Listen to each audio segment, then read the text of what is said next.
Robinson Crusoe is a story of adventure, and the hero must rely upon his own wits and courage to survive. He demonstrates self-reliance in traveling, building his plantation in Brazil, and most of all, surviving on the island. Robinson Crusoe's castle is built for both comfort and defense, and he has few materials, but he manages to use what he does have in effective, creative ways. Civilization is another important theme. Rules and order govern Crusoe's life, even on the island. His concept is based on his experience with European culture and civilization, and he does not recognize that natives have civilizations of their own. He insists that Friday give up his cannibal ways, wear clothing, and learn to speak English. Crusoe never adopts any cultural habits of anyone else.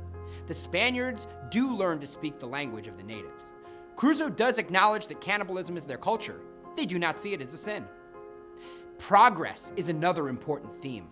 Crusoe goes from survival in the wild to hunting and farming. He makes his own tools and furniture, domesticates animals, plants crops, and establishes a small colony. Christianity is another important theme. Robinson Crusoe relies on God to take care of him, but he fears punishment for his past occasions.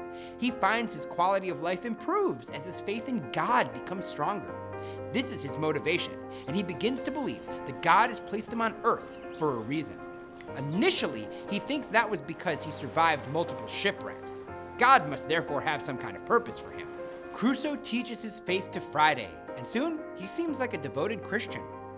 Friday asks questions that Crusoe finds difficult to answer.